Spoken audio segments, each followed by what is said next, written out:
Okay, minasan, konnichiwa, Zamurai Engineer desu. So let us start and resume our discussion on the principles of reinforced concrete. So, okay, everybody, please give your comments on our assignment so that I would be able to make an impression on how we will proceed. Okay.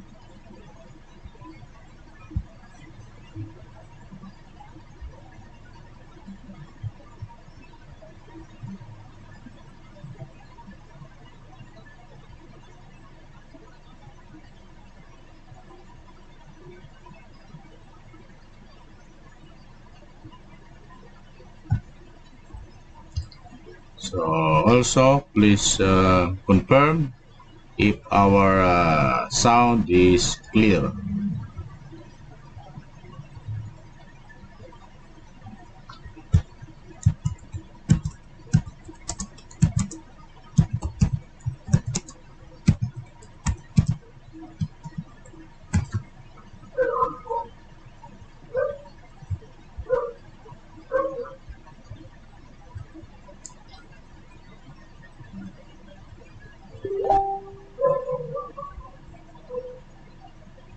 And from time to time, I would be off-cam so that all of the important principles, paragraphs, sentences, expressions, equations that are there on the screen would be clearly seen in whole.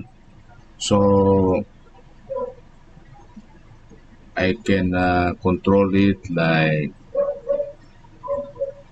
this, and maybe off-cam like this, and I will just participate through my verbal oral explanation, and most of the time I think I would join the live video like this. Okay. Anyway, thank you for confirming the sound check, and let's go. Okay. So one of the most important thing why we are using steel as reinforcement is because of the compatibility of steel to that of the concrete's characteristic. Okay. So we have what? For example, they also complement each other. Steel has a very weak property against heat, and concrete is a very good cover for the steel,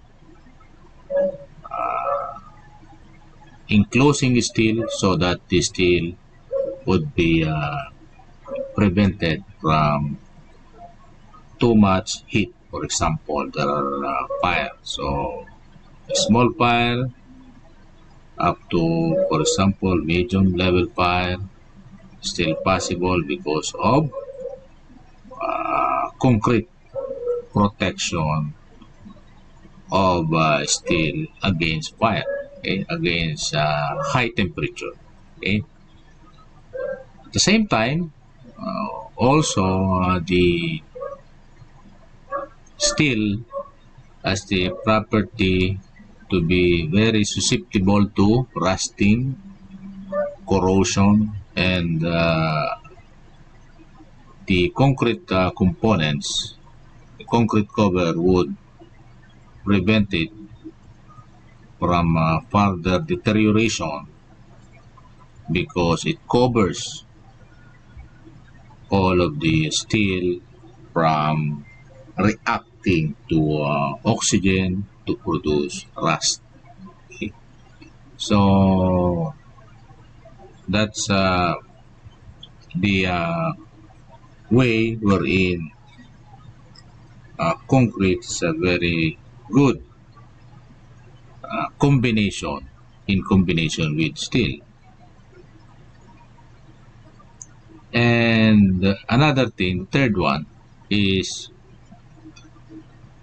on the other hand, concrete has a very weak property against tensile strength. And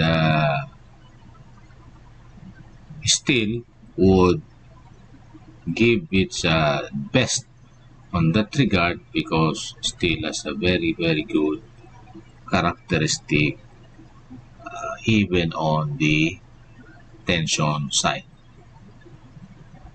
That's why the two materials bond together very well. So, and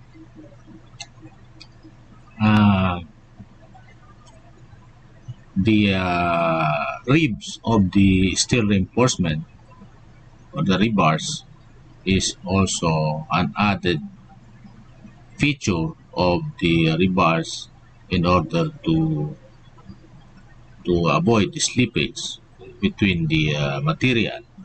So the surfaces of the material in contact with each other would supposed to have slippage, but because of those additional ribs,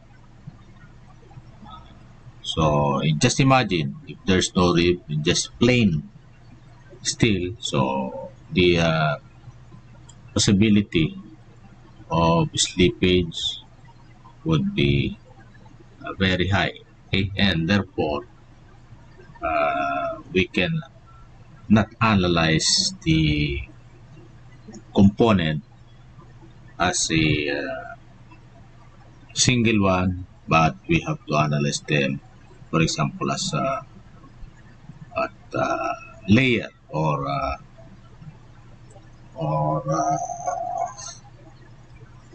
composite, for example, composite material. So reinforcing bars are also what with a coefficient of thermal expansion approximately, as you can see on your screen, it is about what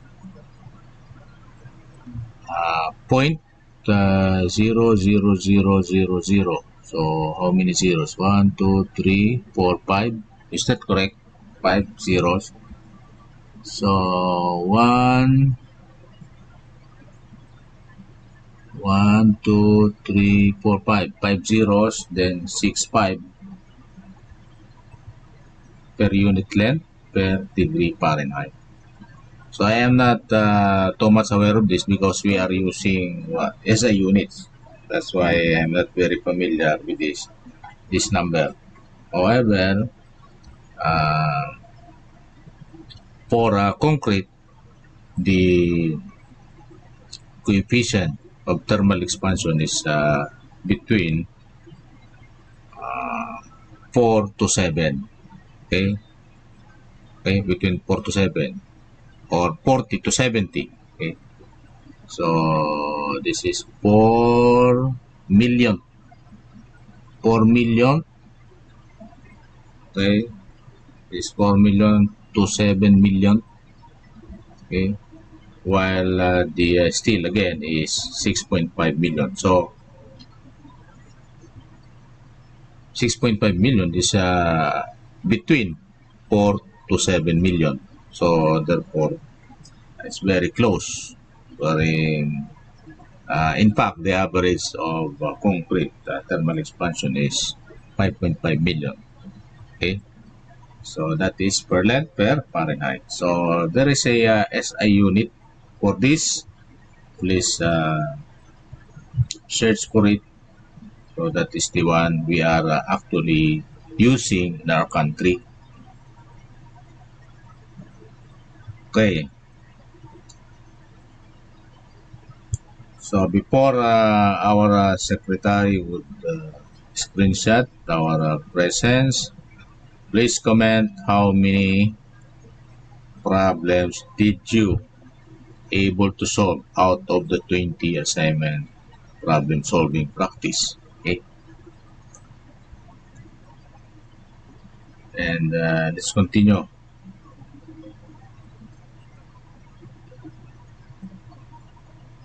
Okay, so in this textbook by the author, we have what shaded portion of the book, and those shaded portion of the books are actually the SI units.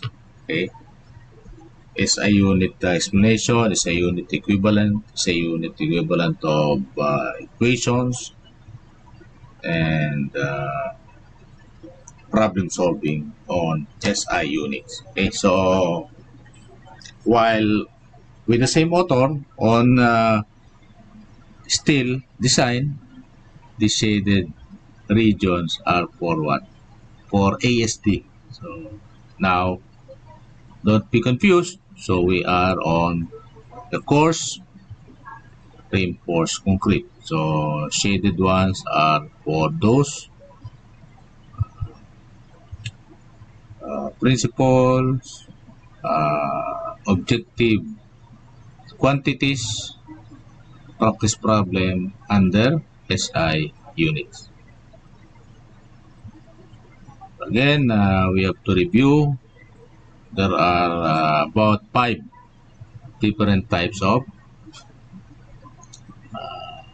Portland cement. 5 types of Portland cement. I would what arrange my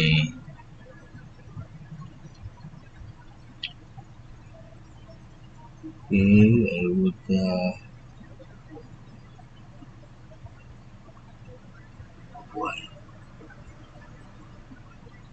what happened? Please give me 1 minute to adjust my screen.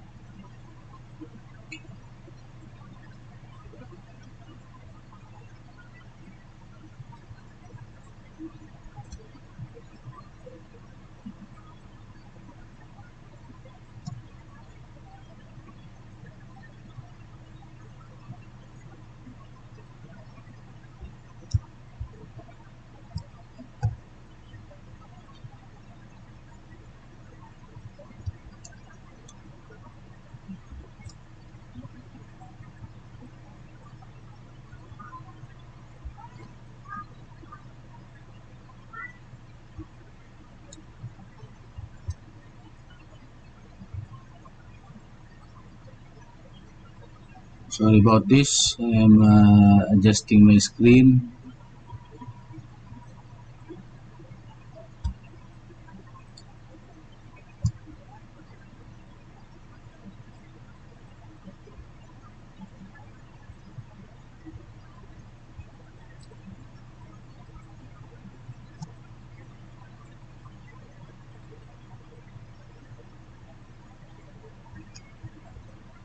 Okay, I think this is now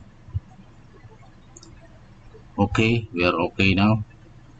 So there are about 5 types again of cement.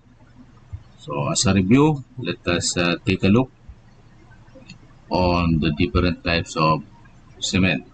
What we call Portland cement when we are referencing from the code. Okay, so such concretes reach their design strengths after about 28 days.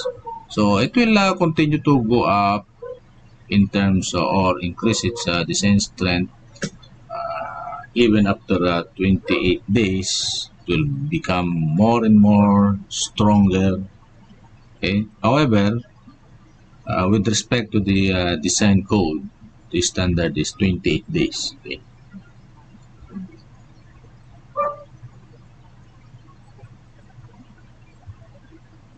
So these are the different types of cement. Okay, so we have what we call type 1.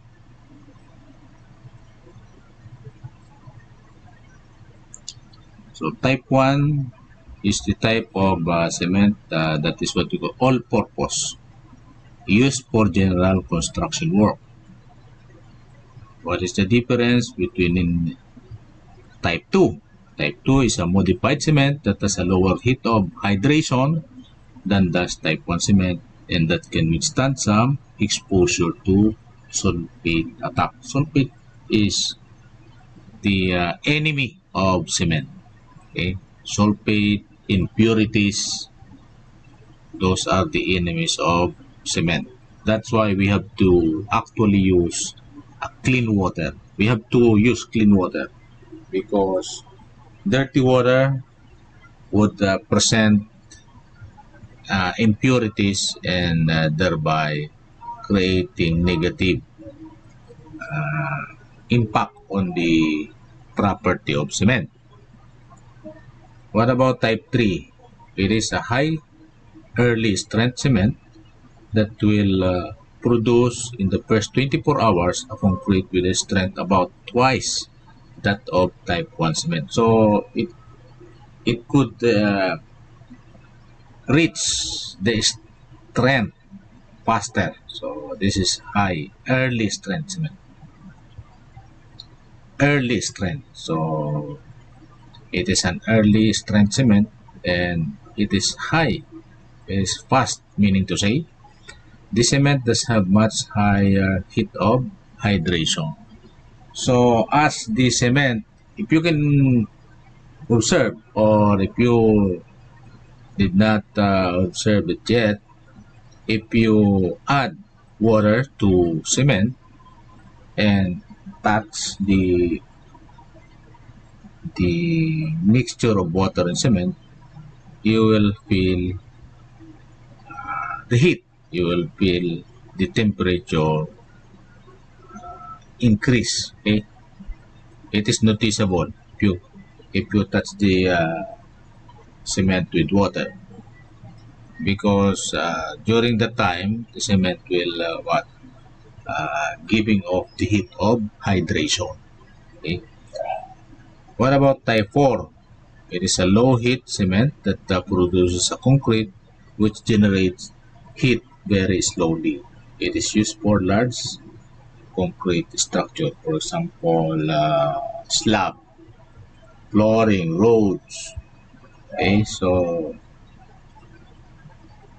those are type of structure, concrete structure that might need the application of type 4 cement.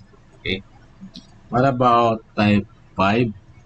It is a cement used for concretes that are to be exposed to high concentrations of sulfate. So anyway, even if sulfate is the number one enemy of cement, type 5 is a cement made up for that purpose against sulfate.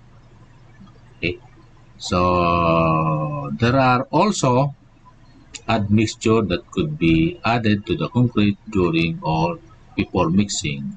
Okay, so they are used to improve the performance of concrete in certain situations. So, very popular admixtures. So, I will not talk about the brands, but they are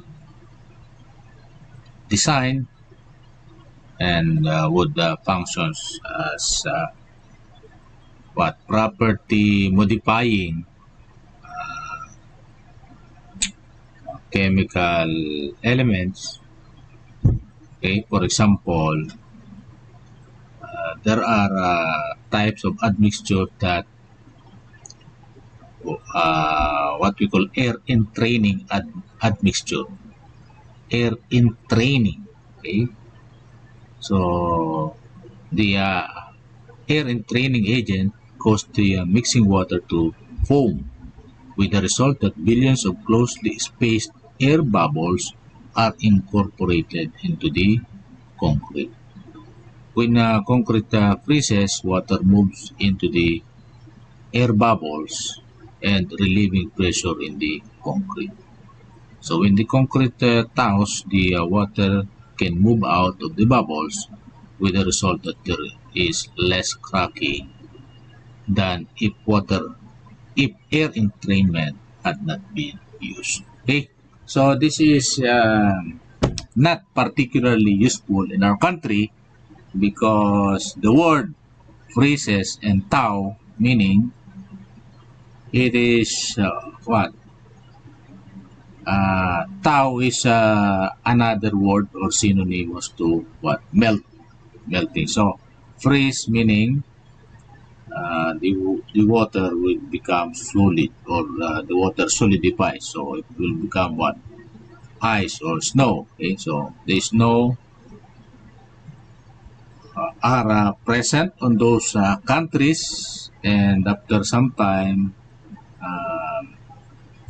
even the water would solidify and melts. So solidify and melt, depending upon the temperature in their countries, and therefore it is very hard for them to avoid cracking because of that what series of freeze thaw cycle. Okay? And also there are other forms of admixture that they call accelerating admixture, such as calcium chloride. Okay, it accelerates early strength development. So that is in addition to type 3. I think type 3 is the high early strength cement. Okay, so in addition to high early strength cement, okay, so this accelerating admixture would also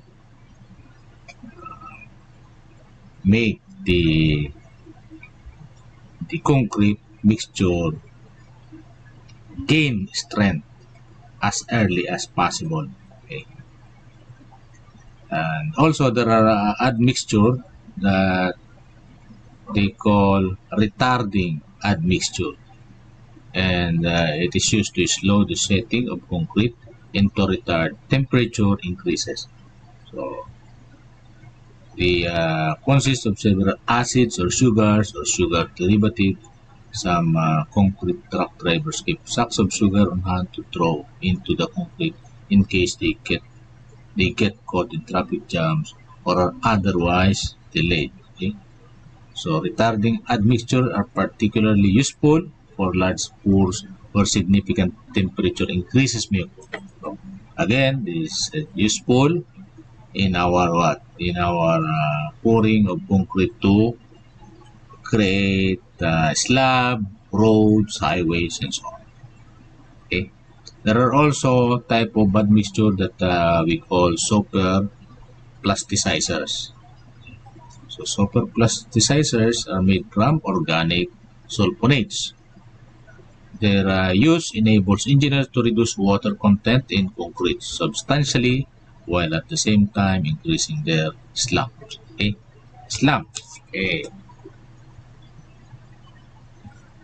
Water-proofing materials usually are applied to hardened concrete sulfates, but they may be added to concrete admixture. So, another function of admixture, there are what we call waterproofing. Okay. So, I mentioned one important terminology here, slump. Okay.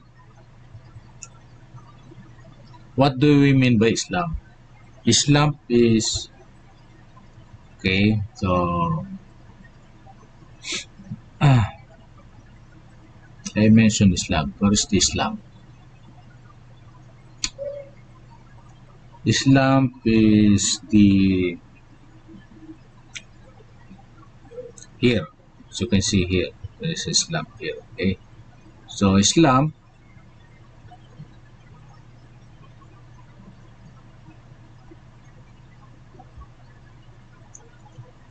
is the quality of the mixture. There is no, we cannot actually create a what a the same quality of concrete mixture over and over, because it would always result in some variability because of time, temperature, on the amount of water. So the amount of water greatly affects the quality of the slab. Okay, so slab meaning, is it it is more looking like fluid or solid. So for example, actually we have what we call slump test. We have an slump test. If in each of the mixing of concrete, you have to test it. Okay? Test the quality by slump test. Okay? So slump test, you are going to pour a mixture, okay, a fresh mixture of concrete. You have to pour fresh mixture of concrete into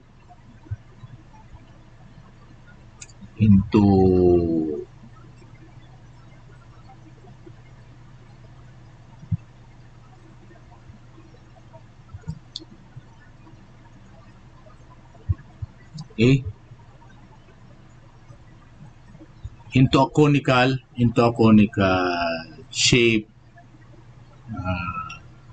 device or form, and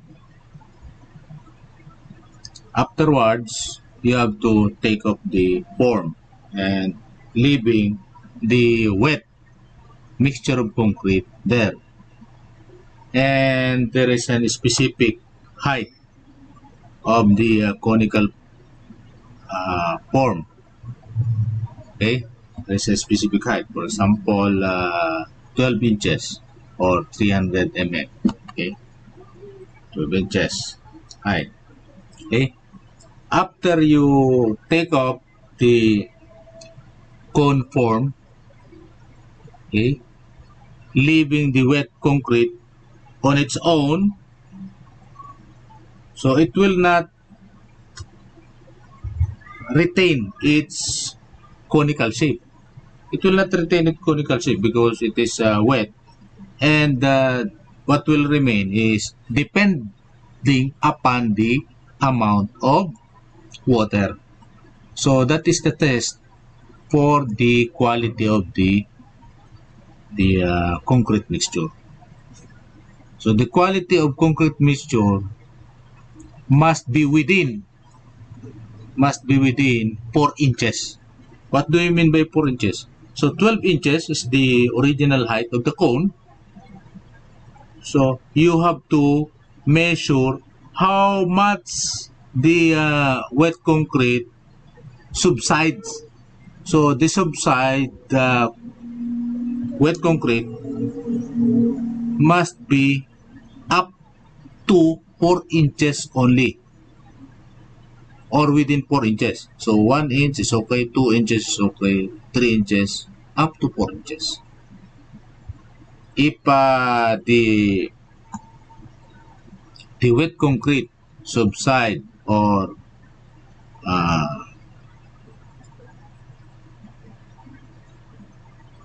the subside decreased its height. So the original height is 12 inches. If the wet concrete decreased its height by more than 4 inches, then that particular batch of the mixture must be rejected. must be rejected. Okay? That is what we call slump test. Okay? And actually, normal in our country, almost no one is doing it. Almost no one is testing it. Okay? No one is testing it. No one is doing it. Okay? Whatever happens, it will be poured on the forms, either beam, slab, column. They will use it. So it is important to test if the mixture conforms to a certain standard. So the maximum is 4 inches. So if the mixture does not have a 4 inches slump test, so that must be rejected. Okay? Can you follow? Can you follow? Can you follow? There is a what? There is a slump test. You have to. So I will try to retrieve my picture.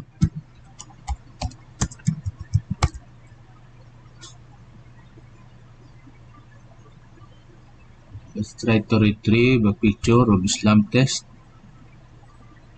Okay. So I will so that I will give you very good sample. Okay.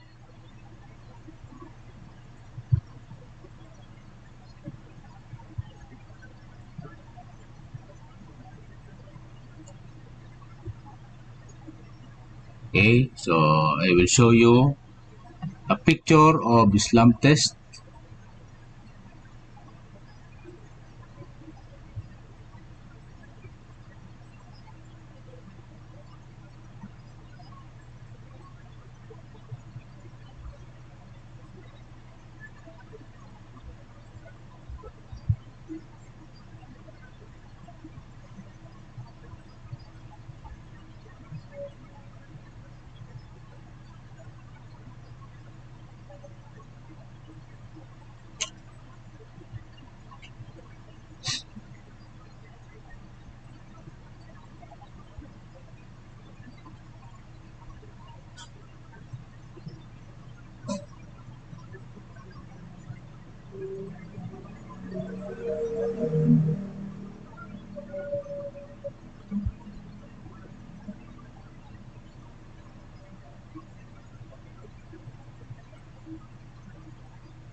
Okay, so that is the slump test. So you can see on your screen. Okay, can you see it on your screen? So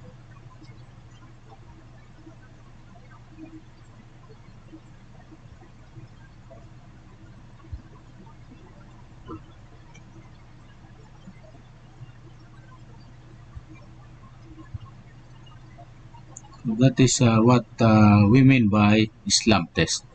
So there's a cone.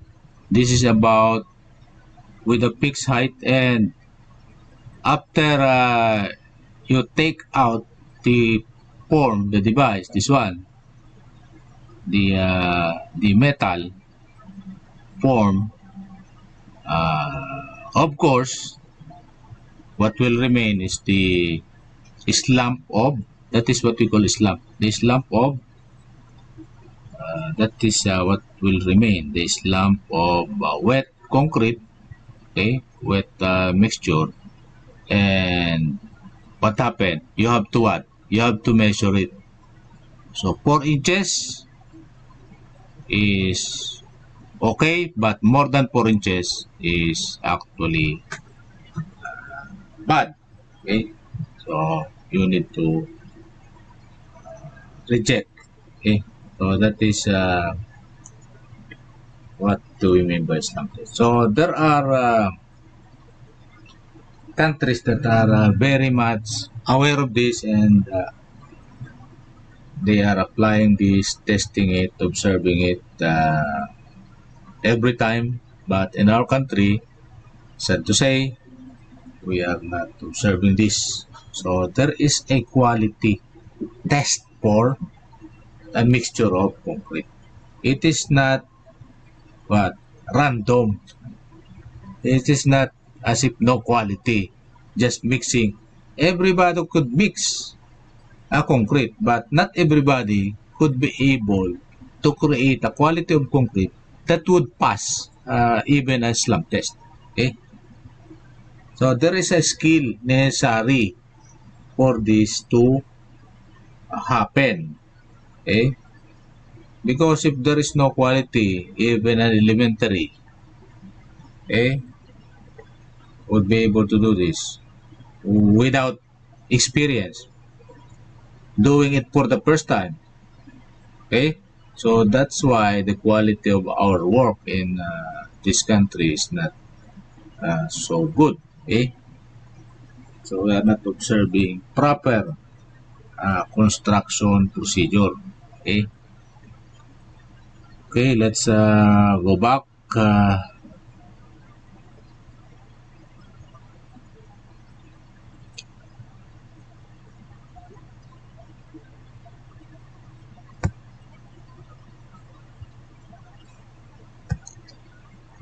Okay,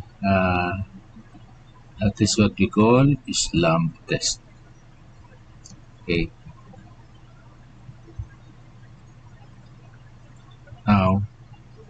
Now let us move on to the properties of concrete. Listen. Okay. Properties of concrete.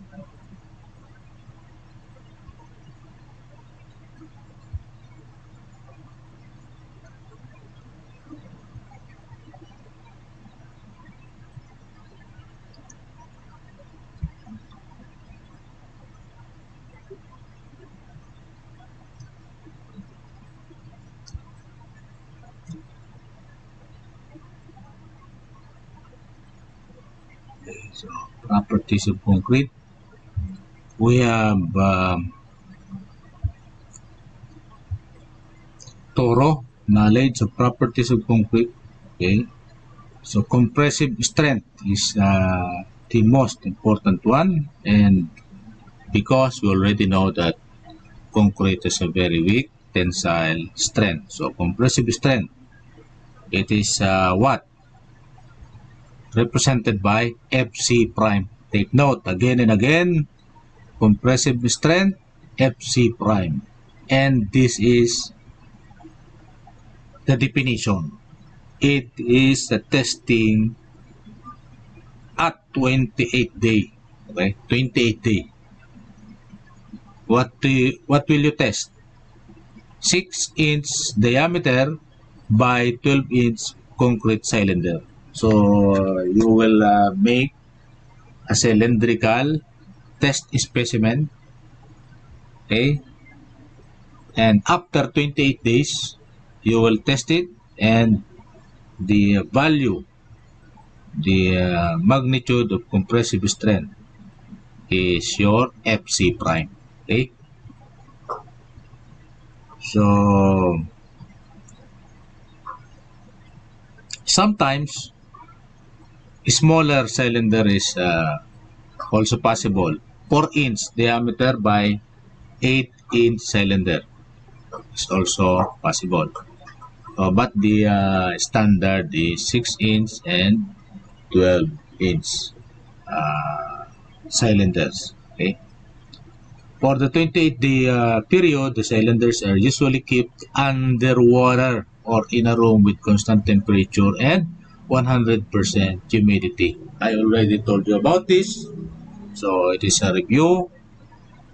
All the concretes are available with 28-day ultimate strength from 2,500 psi up to as high as 10,000 psi to 20 psi. Most of the concretes used fall into 3,000 to 7,000 psi range. That is the usual. So in our country, the usual reading is from 3,000 to 4,000 range. Okay? For ordinary application, 3,000, 4,000 are used, whereas for pre-stressed construction, meaning the free-form concrete, okay, 5,000, 6,000 are common. Okay?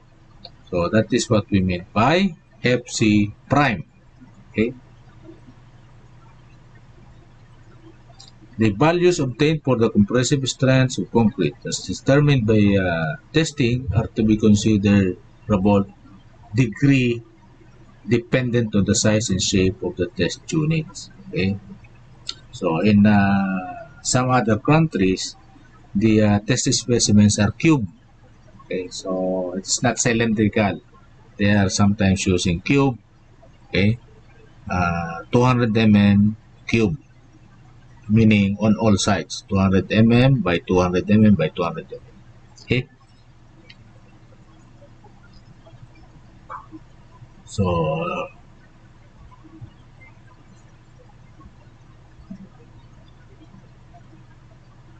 that is for compressive strength. Okay, listen carefully. So I will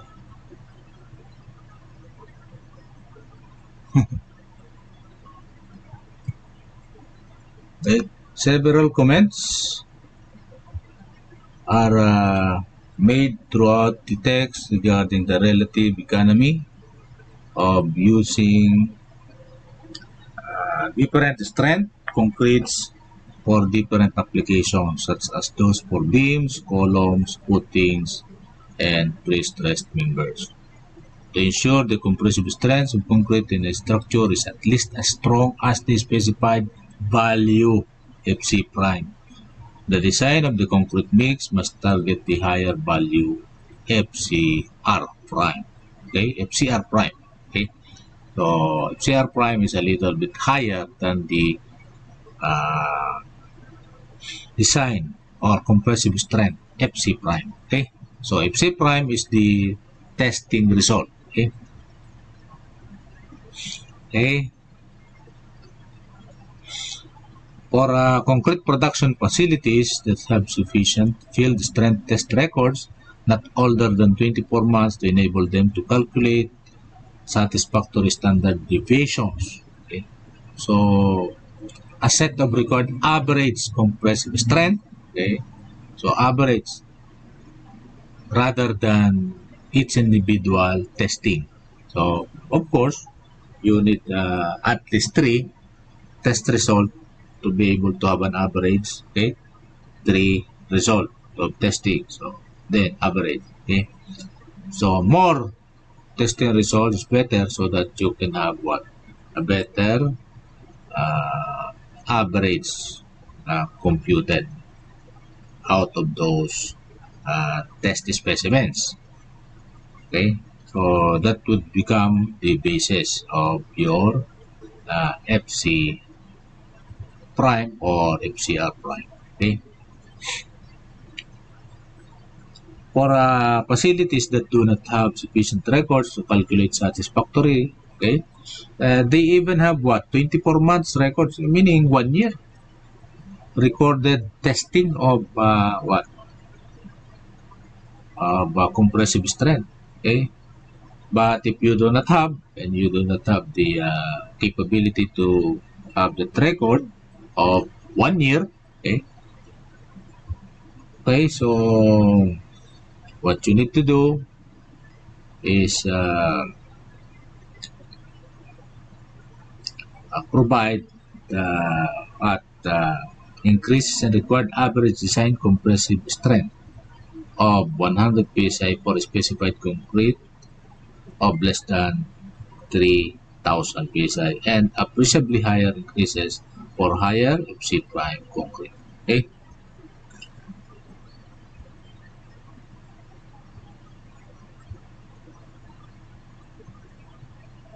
So let us move on to the specific properties of concrete.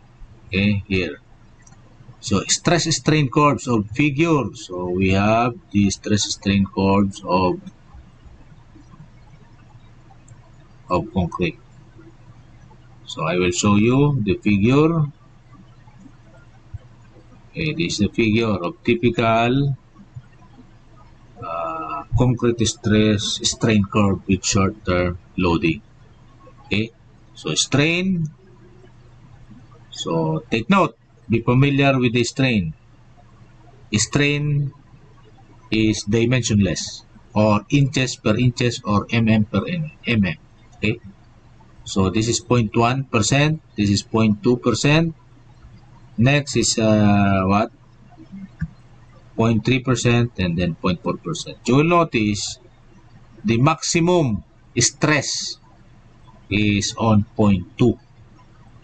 Okay, so around 0.2 for different types of FC prime. For different types of FC prime, the curve usually max on or around 0.2%.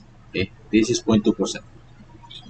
Okay, so for example, FC prime is equal to 1, 2, 3, 4. This is in terms of 1,000, meaning FC prime is equal to 1,000, FC prime is 2,000, FC prime is 3,000. So in our country, the measurement is about 3 to 4, so 3,000 to 4,000. So this curve, okay. So and it is also having a maximum value when the strain is about 0.2%. Okay. So let's move back to the important, okay, significant points. The curves are roughly straight. Okay, that is what we have to observe about that figure. Okay.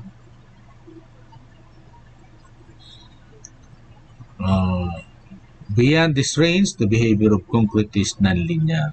Okay.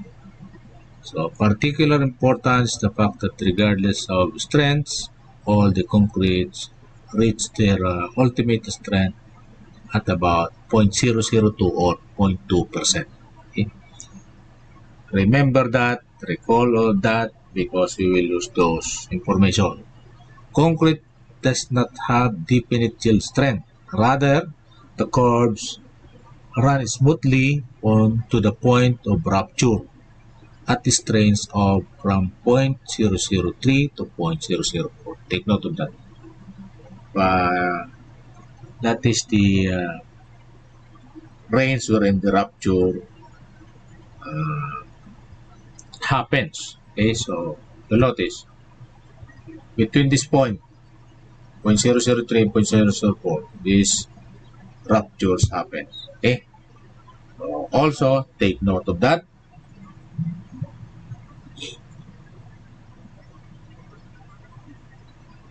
Moving on. Okay, so this is very important. Okay, according to that last information, so it will be assumed for the purpose of future calculation that concrete fails at 0.003. Take note of that. That is ACI. Okay? What? Chapter 10, paragraph 2, or section 2, paragraph 3. So ACI, chapter 10, section 2, paragraph 3. We have to assume 0.003. So this one is the assumption of what? Rupture. This is now the rupture. Okay? 0.003 strain. Okay?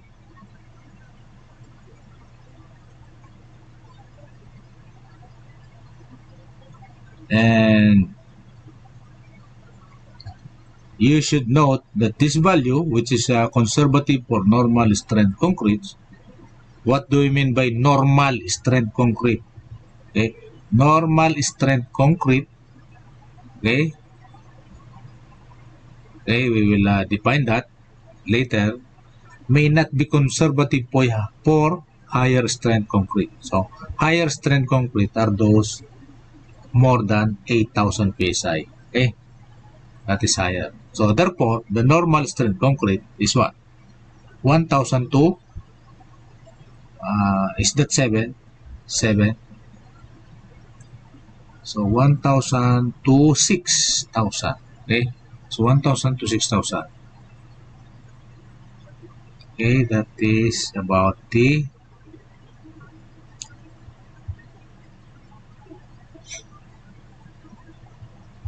normal. Okay, so in European code, so in Europe, meaning to say, a different value for ultimate compressive strain for columns,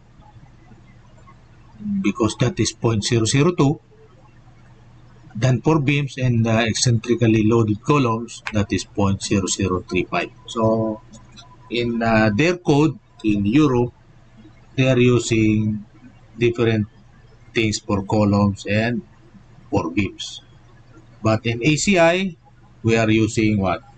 As in our country, we are following ACI. we are going to use 0.003. Excuse me.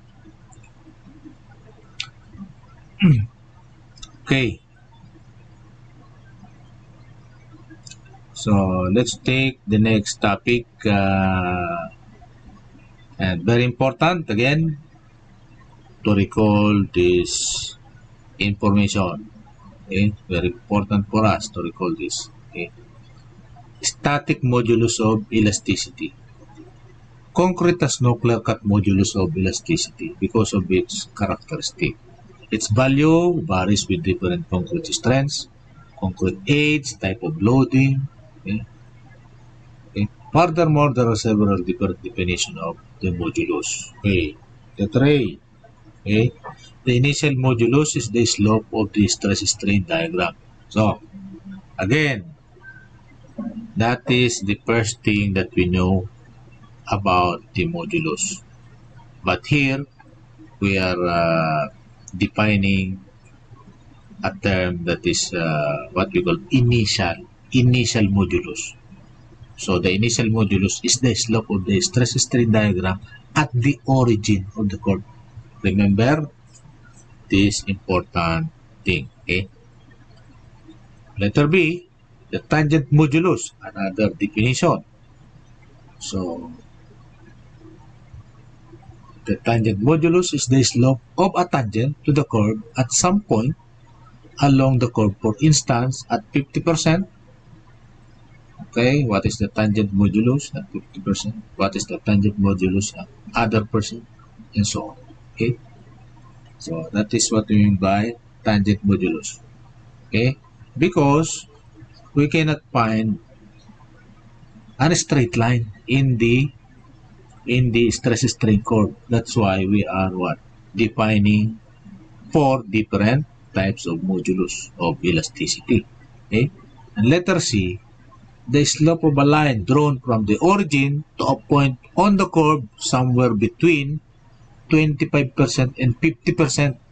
Imagine this definition. Somewhere in between. It is not specific. Okay? Just pick a point from 25% to 50%. Imagine this definition. And that is what we call second modulus. Okay, take note. Geometrical knowledge in our geometry, okay? Knowledge in analytic geometry would help you recall this terminology. Initial modulus, tangent modulus, second modulus. They are from analytic geometry. Okay? So letter D. Another modulus called the apparent modulus or the long-term modulus is determined by using stresses and strain obtained after the load has been applied for a certain length of time. Okay? So, what what will happen? Observing the stress and strain characteristic after some time that the load has been applied. How many months? How many years? Okay. So we need to be specific. Okay. So that's very hard for us to represent static modulus of elasticity. But in section 8.5.1 of the code, ACI code, states that the following expression can be used for calculating modulus of elasticity. So let us compute it rather than determine the modulus of elasticity from the curve. So let us just compute it from the formula. So we have what? EC, which is the concrete modulus, is equal to WC exponent 1.5 times 33 times square root of FC prime. That is how we compute it when we are going to use the English. So that is for English unit. Okay, that is for English units. Take note of the formula. WC exponent 1.5 times 33 square root of FC prime. So we only need FC prime and the WC. Okay. What is WC? That is our weight. Okay. Weight of the concrete. Okay. So if this is an English unit, the weight is in terms of pounds per cubic foot. What about FC prime? That is PSI. What about modulus of elasticity or EC? That is PSI. Okay. So take note of how we have to compute this using the formula. Okay. Recall this formula because there are problems that we need this. Okay. We need this because we always need the modulus of elasticity, and sometimes they are not given, so we have to use this. Unlike when we are going to use steel, the modulus of elasticity of steel is exact. It is exactly equal to what? 29,000 KSI. Okay, so for concrete, it is not exact. Okay, so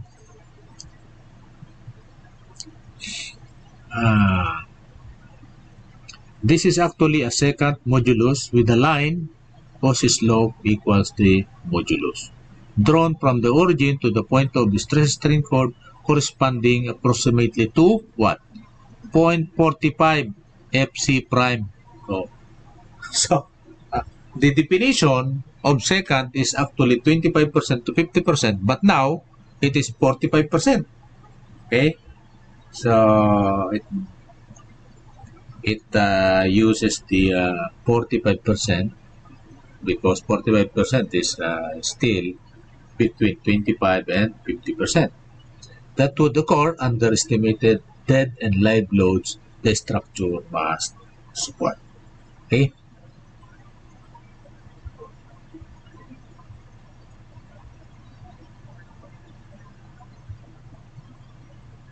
Okay, let's move. So I don't know.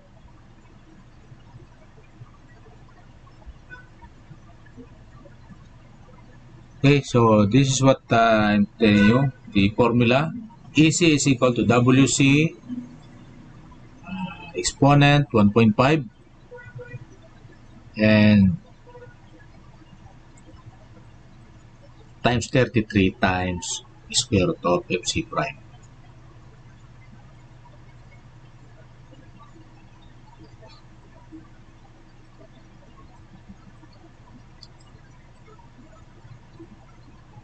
So next, for normal weight, again, normal weight. What do you mean by normal weight? Okay, normal weight concrete weighing approximately. So this is what we mean by normal weight concrete. So 145. Sometimes I am using 150. So the code states that 145. So that is normal weight concrete.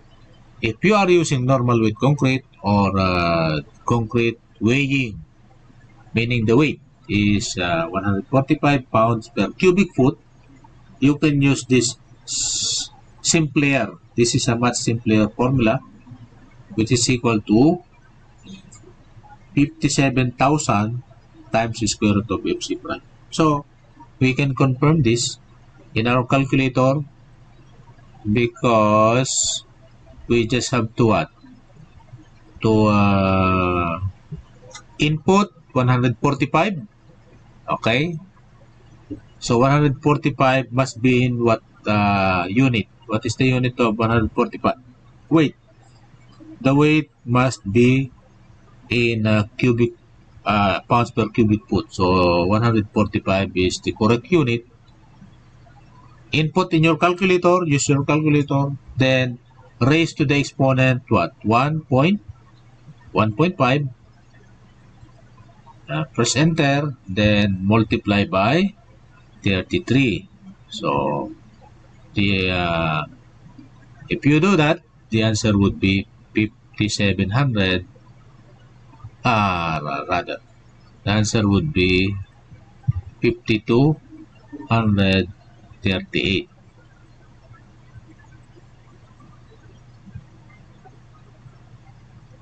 Okay, so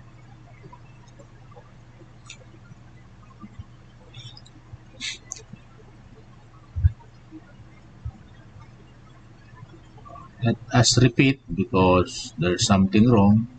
145 raised to the exponent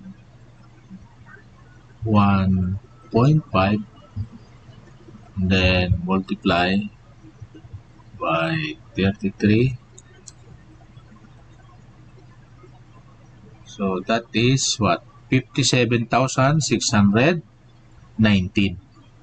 So if you do that, that is supposed to be the answer. 57,619 if you use your calculator. Okay? So maybe I could show you my calculator. Okay? So I will flash my calculator.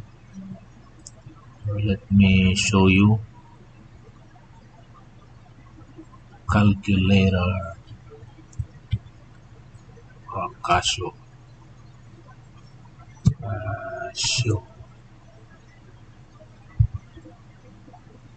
So Casio, my Casio is here.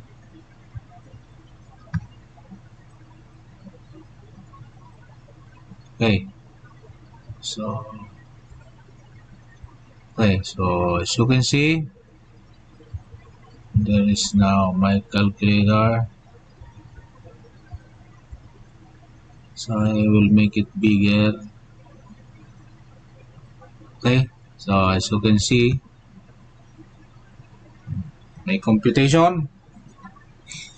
So the normal weight concrete is 145 raised to the exponent 1.5 times 33. That is 57,619. But according to the code, we can use 57,000. Take note. I would repeat. An important agreement between you and me is we are going to use 3 significant figures. Okay? However, in this particular computation, the code even use only 2 significant figures. And using 2 significant figures, it truncated. It did not what? It did not round up. It did not round up because if you round it up, 2 significant digits, it would become 58,000 rather than 57,000. Okay? So, it did not round it up.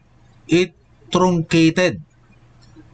It truncates of the value into 2 significant digits. Take note.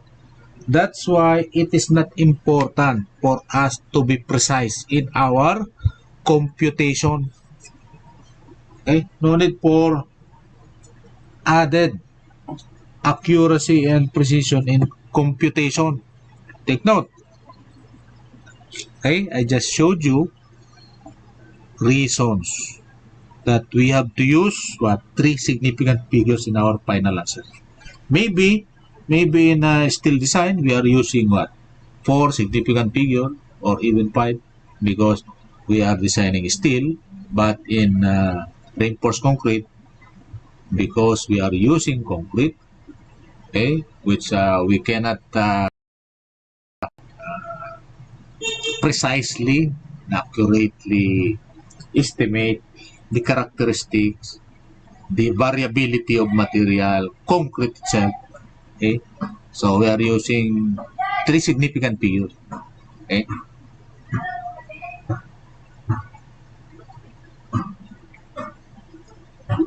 okay. Take note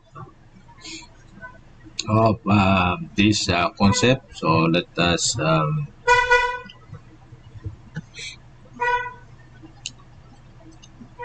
move on.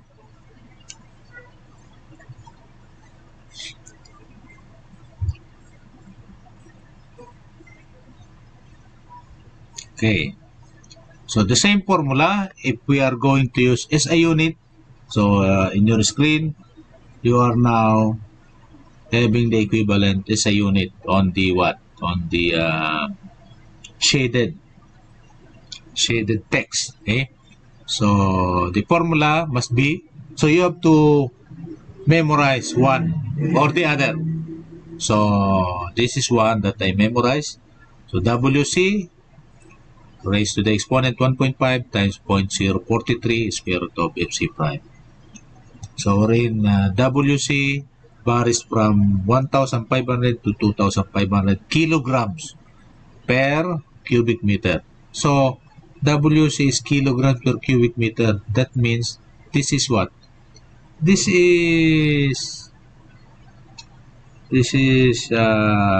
density. This is density because kilogram per cubic meter, that is the unit of density. Okay? And with FC prime in MPa, so megapascal. Should normal crushed stone or gravel concrete, okay, be used? Okay, normal crushed stone or gravel be used. So EC is equal to 4,700 square root of FC prime. Okay, so these are the corresponding SI unit formulas. Okay, the term unit weight is constantly used by structural engineers working with US customary units. When using SI units, this term should be replaced by the term mass density. That's why I am telling you a while ago that the kilogram per cubic meter is density. Right? So they are talking about this in United States as unit weight, but in our country, that is actually density. Okay. Okay. Furthermore, let's move on.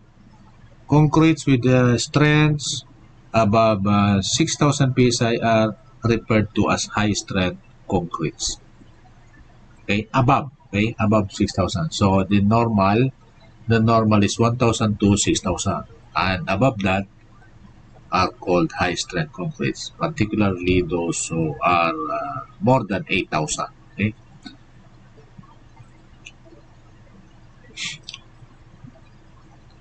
Okay. So more than 6,000, we are going to use a very complex formula.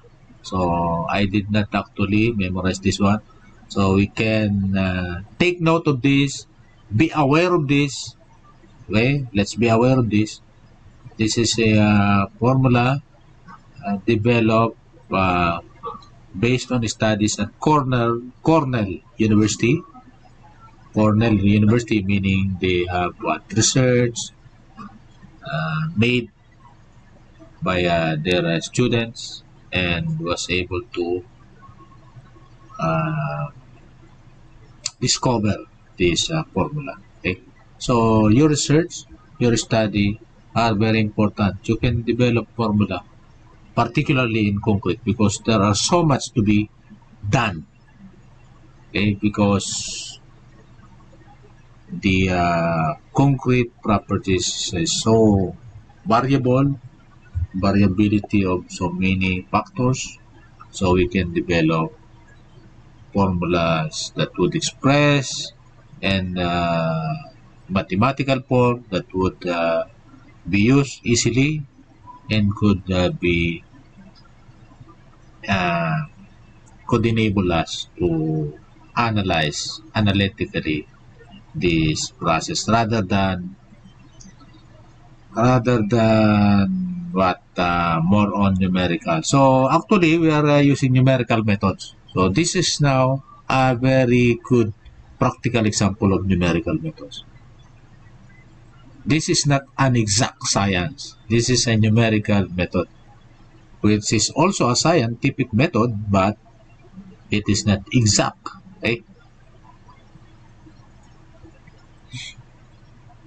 So let us move to dynamic modulus of elasticity, which corresponds to very small instantaneous strains. Is usually obtained by sonic test. It is generally 20% to 40% higher than the static modulus. Okay, so we can compute the static modulus, which is actually what the second modulus. Okay.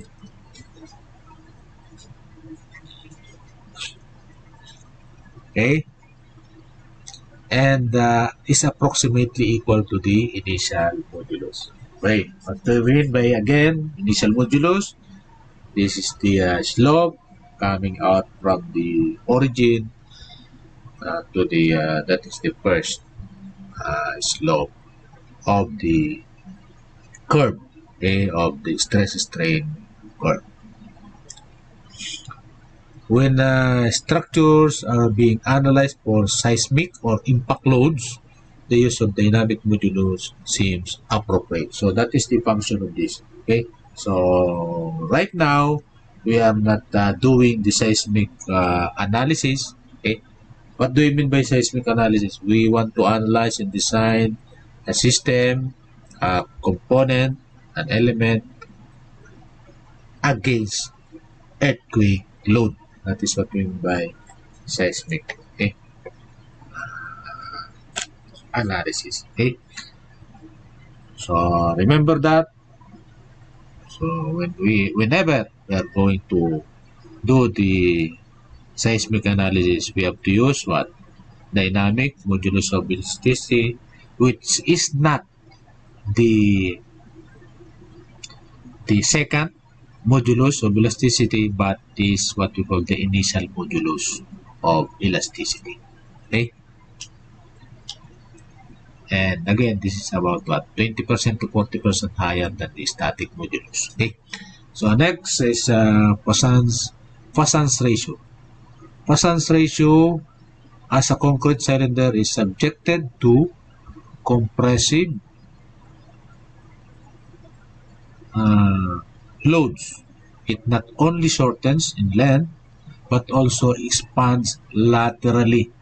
So Poisson's ratio is a technical term we already know from mechanics of deformable bodies. Okay. The ratio of this lateral expansion to the longitudinal expansion or shortening rather is referred to as Poisson's ratio.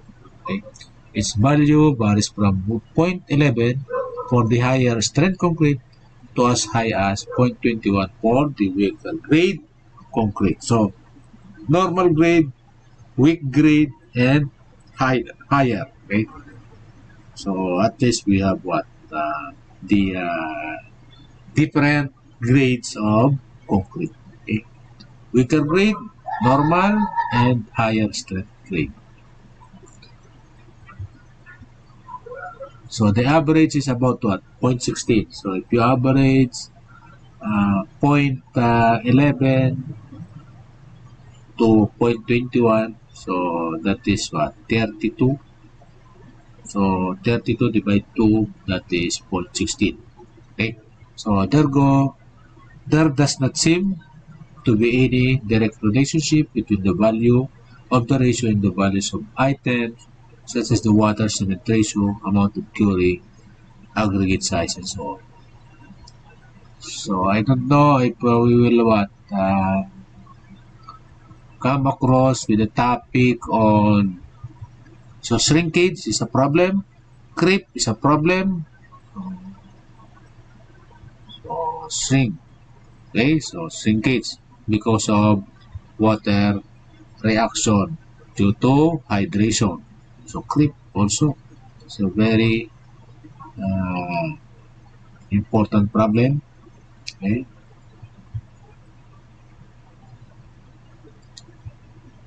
So let's go to tensile strength. So tensile strength for concrete is not good, very low. To send tensile strength, okay,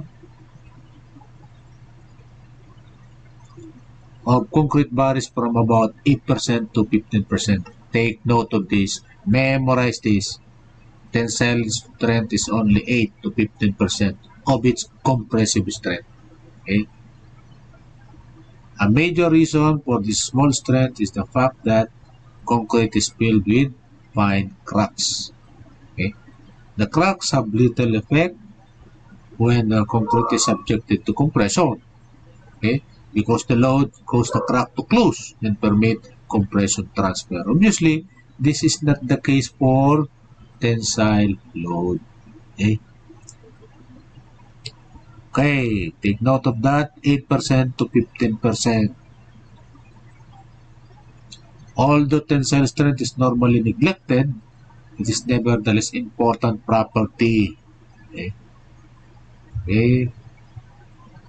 Because of the small tensile strength of concrete, little effort has been made to determine its tensile modulus of elasticity. Based on this limited information, however, it seems that its value is equal to its compression modulus. So currently, we are using the same modulus in compression and tension.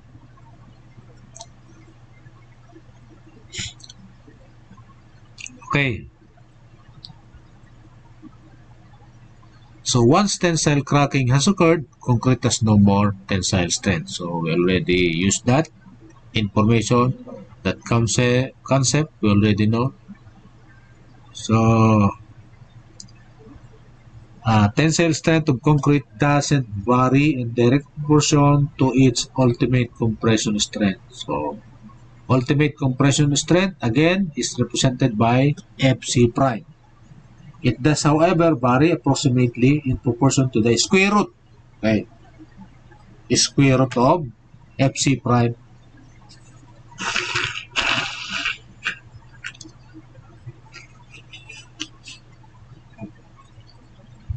Vary in direct proportion to square root of FC prime. Another property that varies in proportion to square root of FC prime is what? We just studied what? The modulus of elasticity of concrete. Okay? Okay? That is what? WC exponent 1.5 times 0.043 times square root of FC prime. Okay? Okay?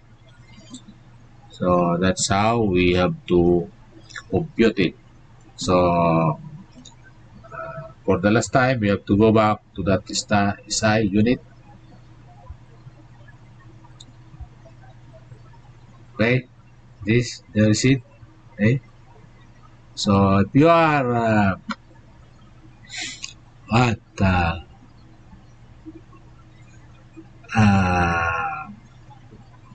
using the normal weight concrete, so modulus of elasticity of concrete is what? 4,700 square root of FC prime. Okay? Okay. So, that is 47. So, for example, we are using, for example, 2,000. So, I will show you again my calculator. We are using 2,000. Let us calculate. Okay. For example, let us use 2,000. Here,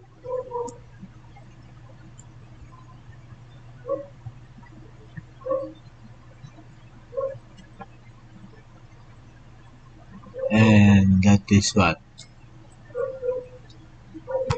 Times 0.043, and this is what? This is 2,000, for example. So the answer would be 3,800. But in your shaded region, the value is supposed to be 4,700. So what is that? So let us change this into 2,500. 2,500. Okay. So what will happen? So this is more than 4,700. Okay. So anyway,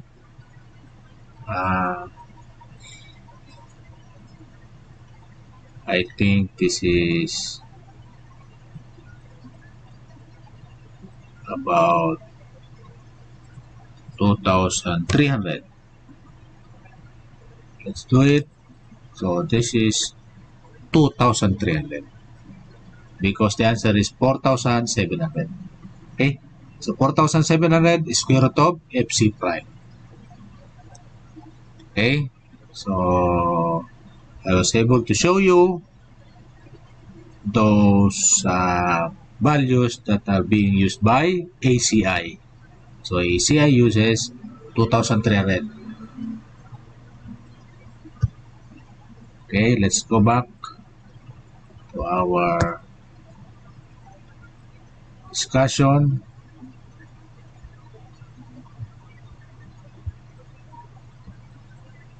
So, tensile strength.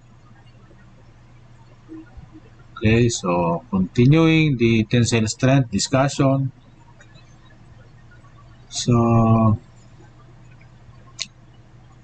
tensile strength is directly proportional approximately to the square root of FC prime. Okay, this strength is quite difficult to measure with the direct axial tension load because of problems in gripping test specimen. We cannot do it because tension testing is what? You need what? You need to stretch. How can you grip both ends of the concrete without cracking the ends itself?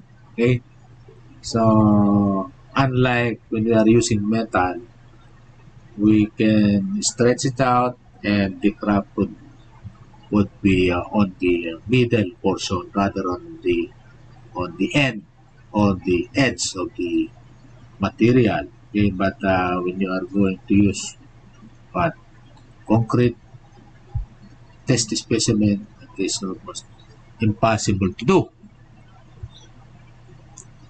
Okay, so difficulty in gripping the test specimen. We cannot grip. Okay,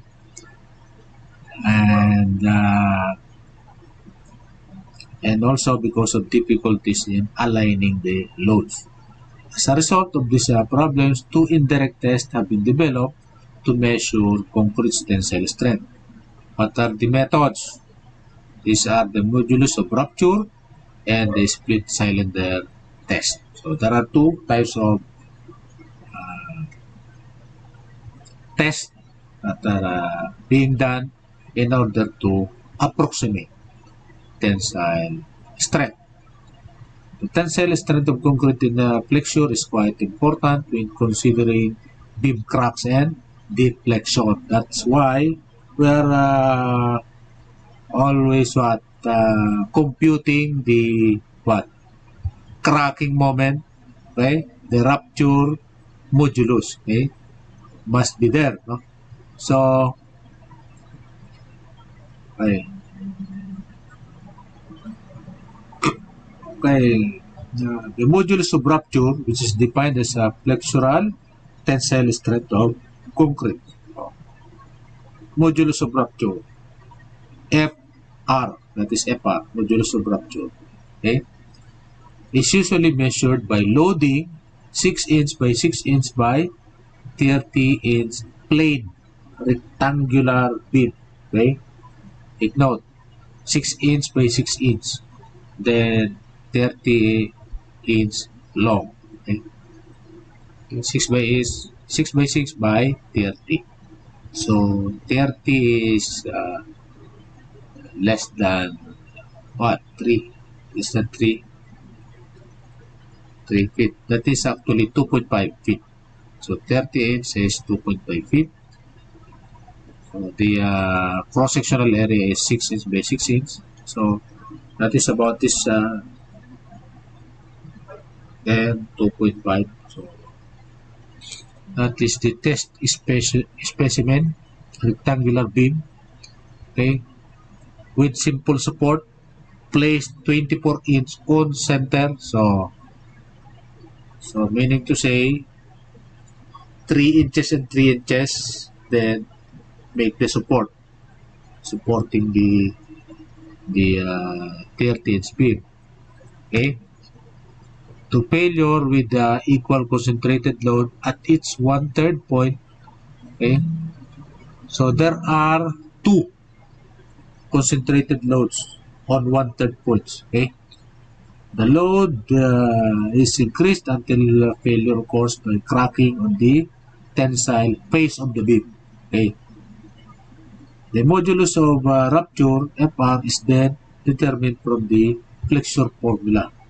In the following expression, B is the beam width, H is the depth, which is both B and H, they are both 6 inches, and M is PL over 6. So we can therefore find out the value of FR, or the modulus of rupture, okay. So by this formula, okay, so M is PL over 6, then compute the FR by directly PL over BH squared, okay. Can you see that formula? PL over BH squared. So B is the width, H is the depth. So another test is what we call split cylinder test. Okay, so this is another test. So the first test is what we call the first test is modulus of rupture test. So there are 2 types of tests, modulus of rupture and split cylinder test. So this one is the split cylinder test, okay. So cylindrical test specimen, okay. The stress determined in this manner is not very accurate because in using the flexural formula, we are assuming the concrete stress vary in direct proportion to distances from the neutral axis. This is not true because we are using a material which is concrete and is not showing direct proportion with respect to the distances from neutral axis. That is not true, okay. Based on hundreds of tests, the code, okay, ACI meaning 9.5 point 2.3 provides a modulus of rupture FR equal to 7.5 lambda square root of FC prime. Take note. Okay? 7.5 lambda times square root of FC prime. Where FR and FC prime are in units of PSI. Okay? The term lambda reduces the modulus of rupture when lightweight aggregates are used. Okay, so there is a table for the value of lambda. Okay, so that tensile strength of concrete may also be measured with a split cylinder test, just like we shown on the figure above. A cylinder is placed on the side and with support. The cylinder will split in half from end to end when its tensile strength is reached. The tensile strength that we're splitting for is referred to as the split cylinder strength and can be calculated with the following expression, in which P is the maximum compressive force, L is the length, and D is the diameter of the cylinder. Okay, so using this formula. Okay, so for this split cylinder test. Okay, take note of this modulus of rupture test, 7.5 lambda square root of FC prime. Okay, so this tensile strength is directly from the split cylinder strength test. Even though pads are used under the load, some local stress concentration occur during the test. In addition, some stresses develop at right angles to the tension stresses. As a result, tensile strength obtained are not very accurate. So, both of these tests are not very accurate in terms of test, okay, in finding out the tensile strength. So, even up to now, we can develop, we can have a system, a procedure that would find the tensile strength better than these two types of measurement. Okay, that is a subject for what? For research.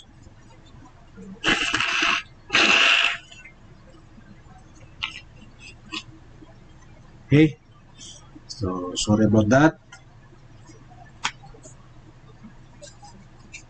Okay, next is our shear strength. Shear strength is extremely difficult in laboratory testing to obtain pure shear failures unaffected by other stresses. Okay. As a result, the test of concrete shearing strengths through the years have yielded values. Okay, so shear strength. Okay, all the way from 1/3 to 4/5 of the ultimate compressive strength. Again, take note of this, 1/3 to 4/5. 1/3, that is 33%. 4/5, that is 80%. So 33 to 80%, that is a long range. Imagine 33% to 80%. Okay?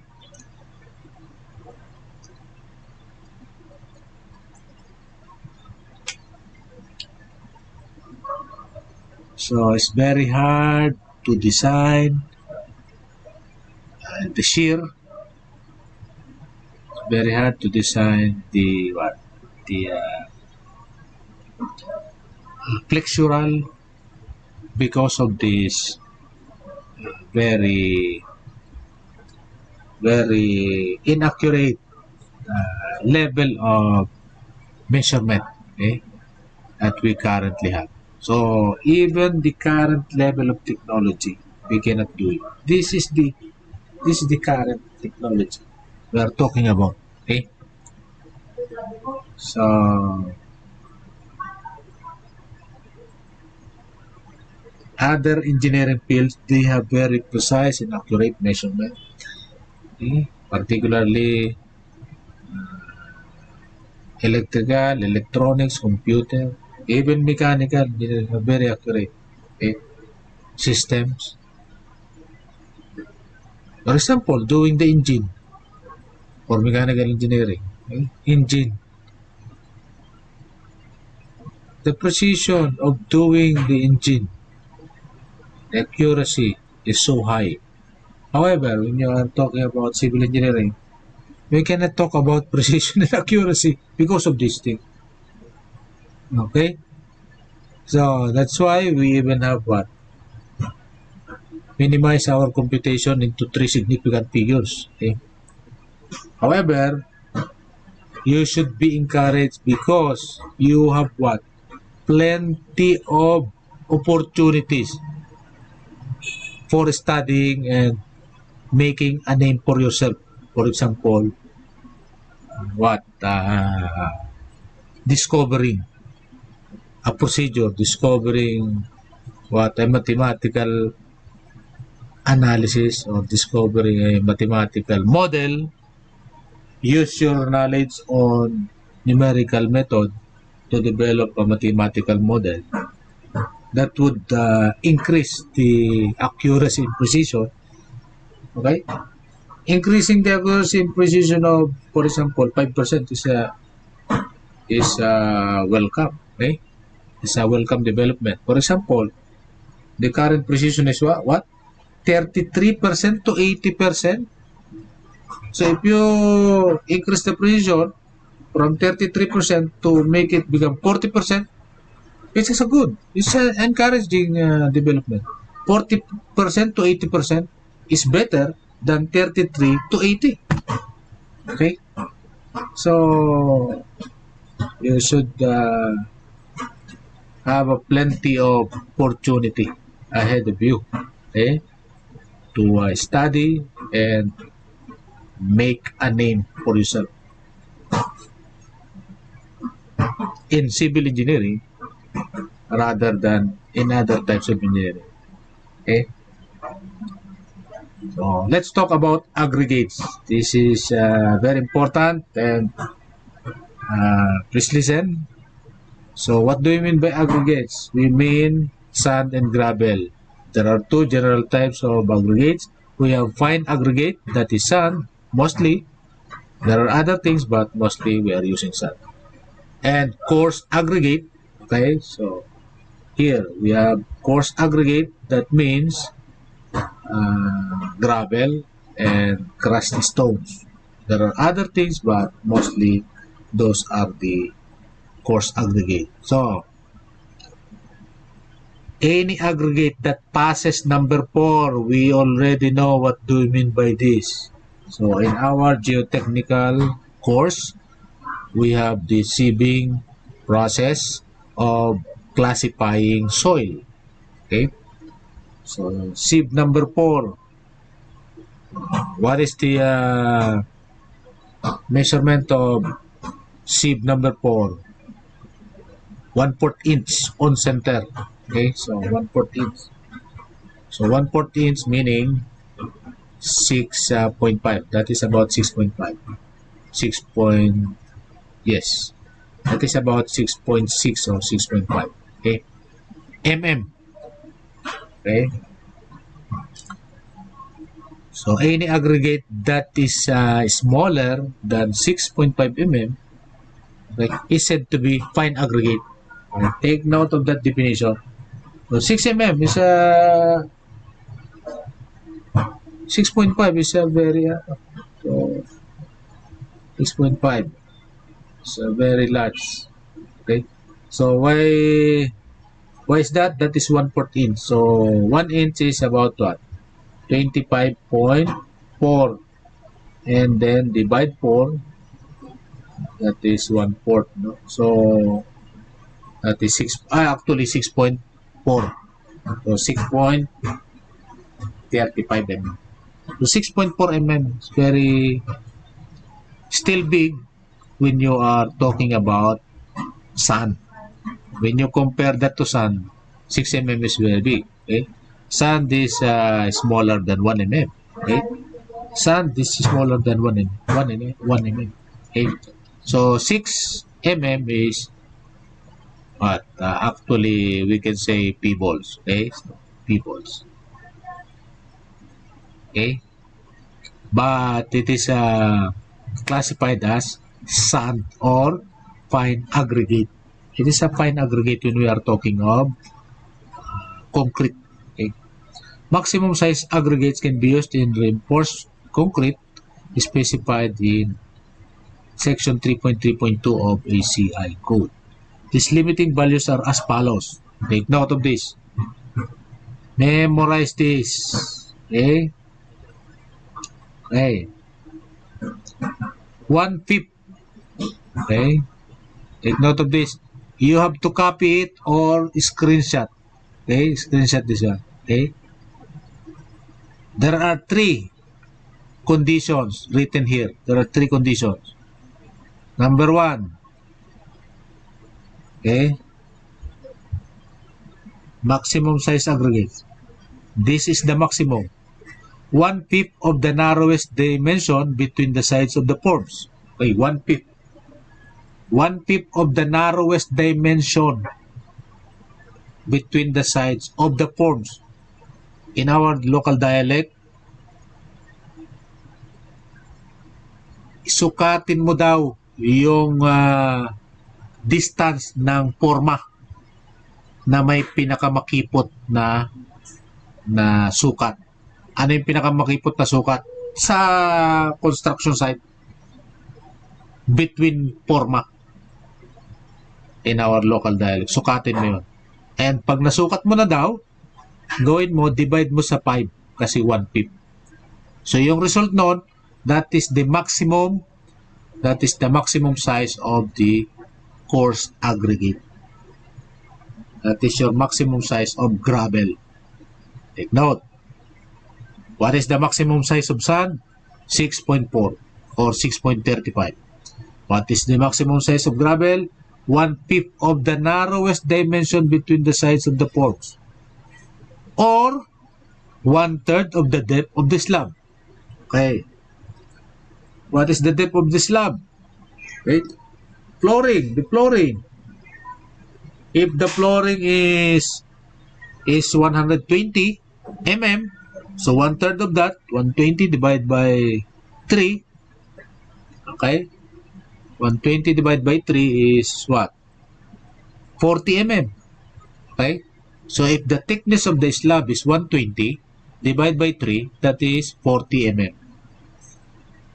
And if the narrowest dimension of the, for example, the forms, for example, column, the narrowest is what?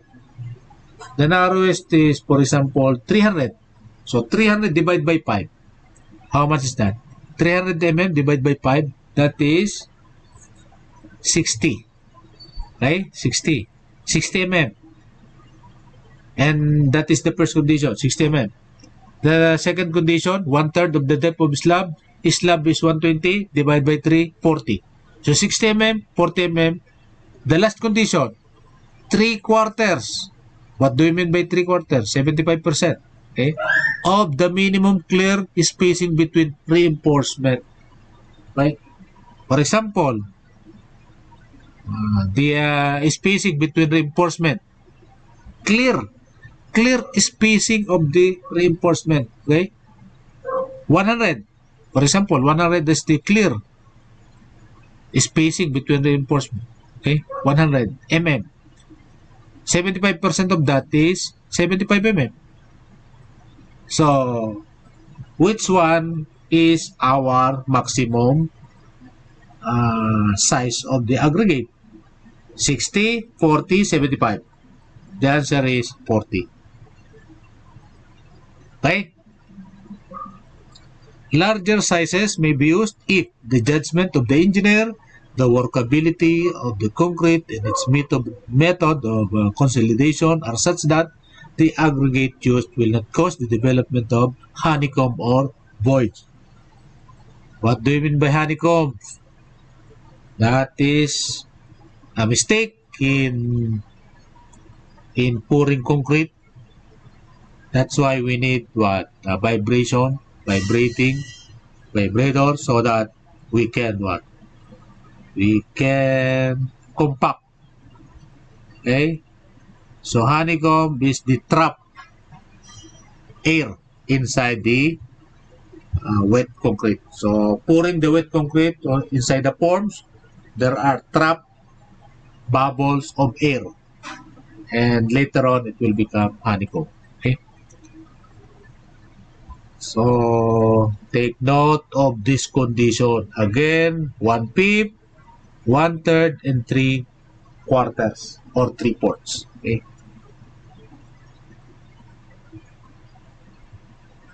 Okay, next.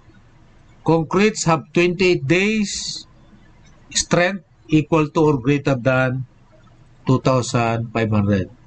Okay? And air dry weight equal to or less than 150. Okay? Take note of these things. Are said to be structural lightweight concretes. Okay, so that is the meaning of lightweight. 115, because our normal weight concrete is what? 145 pound per cubic foot. So 115 is lightweight compared to 145. Okay. So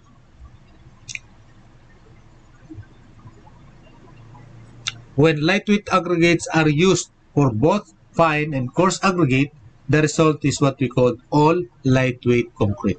Okay. So if sand is used for fine aggregate and if coarse aggregate is replaced with lightweight aggregate, the result is referred to as sand lightweight concrete. Okay. Concretes made with lightweight aggregates may not be as durable or tough as those made with normal weight aggregates. Okay. So we have again what? We already saw this formula. Okay. This is what? The modulus of rupture. Okay. So there is a term lambda. So in SI unit, this formula is 0.7 lambda square root of FC prime. Okay. Take note of this. Modulus of rupture is 0.7 lambda square root of FC prime. The value of lambda depends on the aggregate that is replaced with lightweight material. If only the coarse aggregate is replaced, so sand lightweight concrete, lambda is 0.85. If the sand is also replaced, okay.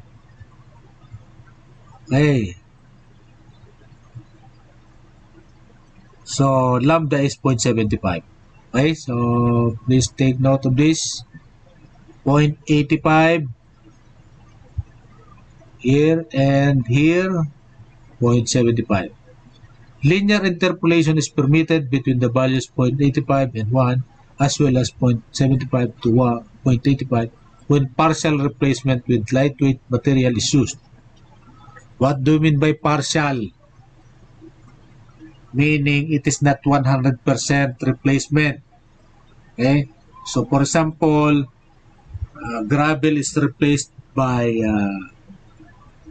lightweight coarse aggregate, but only 50% of the gravel is replaced. So how to compute? Therefore, so between what? Between 0.85 and 1. Okay. So 50% between this one. So take the average. So that is what? 9.25. So 0.925. So instead of 0.85 and 1.0, you have to use lambda is equal to 0.925. Why? Because that is only 50%. Meaning at the middle of 0.85 and 1.0. Okay? Alternatively, if the average splitting tensile strength of the lightweight concrete, if CR or if FCT is specified, you can have the formula for lambda. You can even compute the lambda. Okay? Lambda is equal to FCT over 6.7 square root of FC prime. The answer must be equal or less than 1. If your answer is greater than 1, then use the value 1. Okay? In this formula. So FCT divided by 6.7 square root of FC prime. What is FCT again? That is average splitting tensile strength of lightweight concrete. So if there are records, your company has records, for example, 1 month or 24 months or 1 year, there are recorded testing of splitting of tensile strength. Okay? So that record will become important because you can take the average, and the average is what we call FCT. Okay, then FCT divided by 6.7 and divided by square root of FC prime, that is our lambda. Okay? For normal weight concrete and for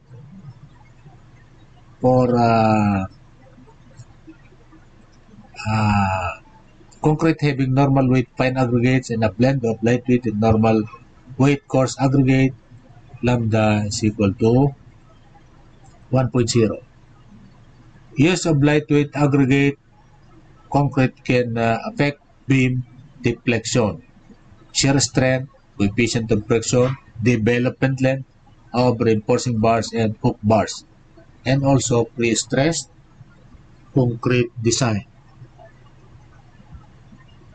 Okay, so again, to remind you, if we say high strength concrete, that means the compression strength is more than 6,000. Okay, so let us move further.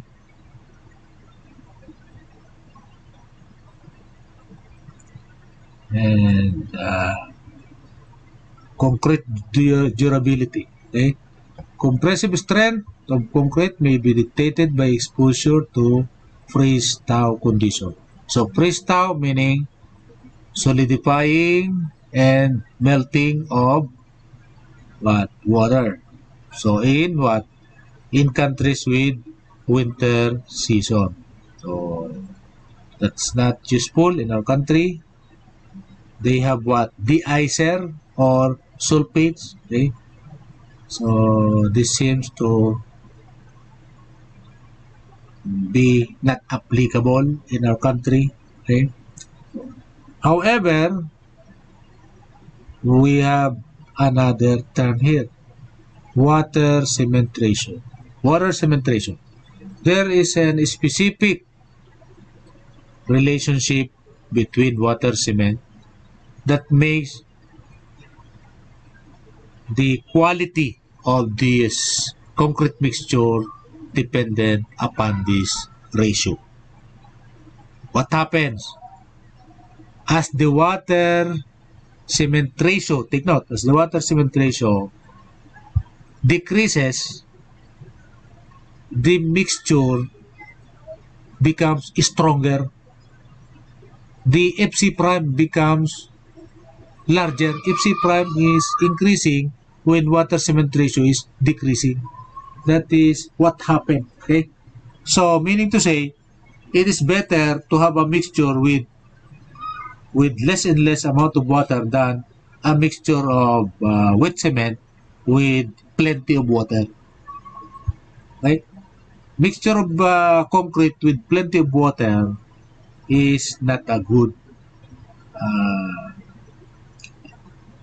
way to start in making concrete. Okay? So it is better to control the amount of water as little amount as possible. Okay? So of course, it is impossible to have zero water. It is impossible. We cannot have a mixture if we have a zero water, or even, for example, 5% or 10% water. The water amount must be sufficient, but it is sufficient, but not more than that. Okay? Because less amount of water is better than compared to mixture with greater amount of water. Okay? Take note of this very important concept, because the resulting concrete becomes durable if the water cement ratio is low. Okay. Then, reinforcing steel. We already have plenty of discussion about this, so we will not repeat this. Reinforcing steel, we will just give you some of the important things to remember. So, like this one, grades. Usually, the grades that we are going to use currently, A615, that is grade 60, usually grade 60. We also have grade 40 of that, A706, so low alloy. Okay, we have what? Grade 60 and grade 80, so usually grade 60. Okay, and A996. Okay, so usually we are using grade 60. But in our country, there's a viral video that I forgot to react. I would give my opinion on that reaction video. I will give my opinion, so please wait for that. Okay, so it's better to use grade 60. Bar sizes in terms of SI unit. So bar sizes in terms of SI unit, we have the letter M, meaning metric. Okay. So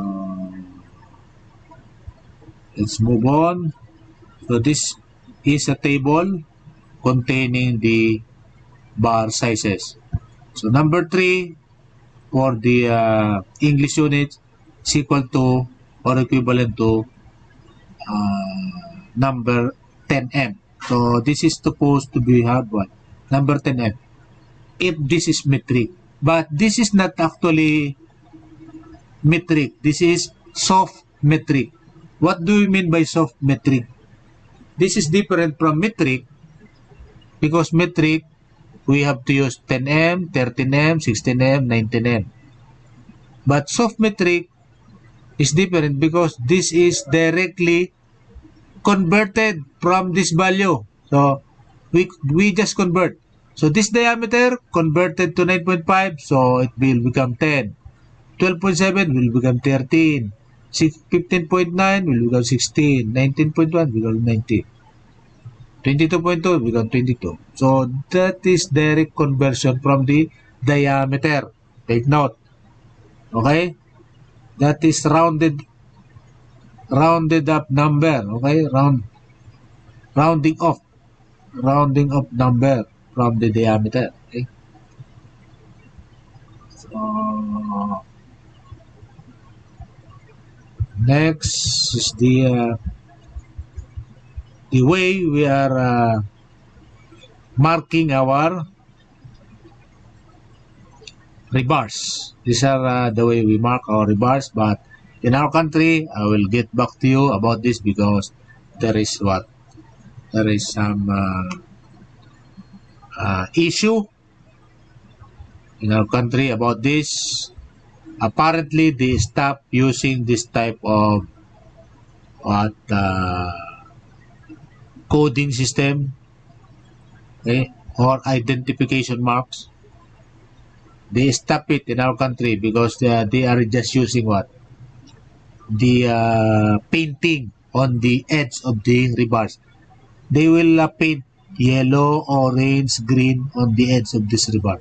Okay, so that is what they are doing right now. That's why I will get back to you on that. So we are through with this. We have tabulated values for dead load. We have different live loads, tabulated, uniform live loads.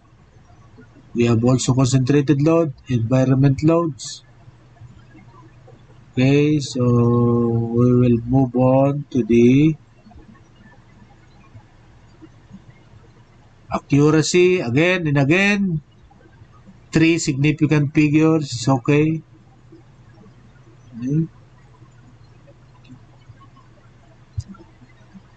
So impact of computer, we are using what? The simplest form of programming, that is Excel, MS Excel files. So now let's go back to our main topic. We already finished discussing about this. And actually, after our 30 minutes break, we will proceed with what? We'll proceed with the, I think we are now going to doubly reinforced PIIE. Okay? So we are through with this. So take note of the formulas. We already repeatedly review that formula.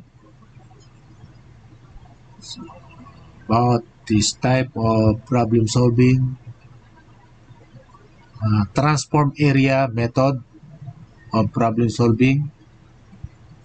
We'll already talk about elastic stresses. So by the way, just to remind you, we have 3 stages. Okay, we have what? The uncrack stage. We have the elastic stresses concrete crack stage, and then we have the third stage, which is what? Which is the ultimate stage. Okay, ultimate strength stage. So we are through with that, and we can use the uncrack stage in order to perform computation whenever there is no reinforcement. For example, we are going to compute, design an element or a structure without reinforcement, meaning plain concrete. Let us use the what? The concept principle that we learned from uncracked stage. Why it is okay to use? Because in uncracked stage, although we have reinforcement, actually the reinforcement is negligible in its influence, in its effect. Okay? Negligible, meaning almost zero. So that's why it is possible for us to use the same principle and concept in computing and designing, analyzing the plain concrete. So we are through with this type of computations.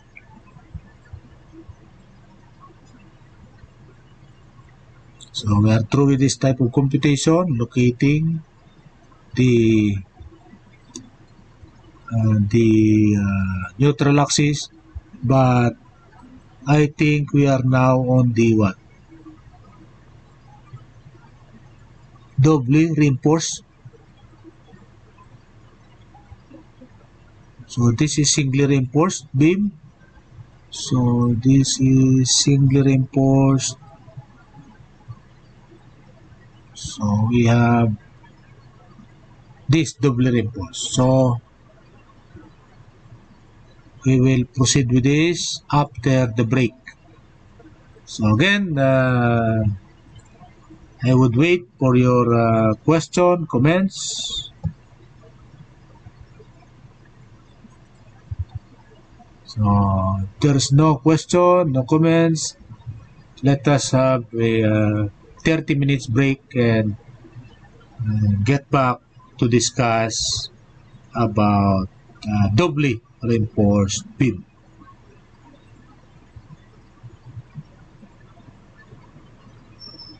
Okay, again, this is Dr. AP, preaching engineering for nation building.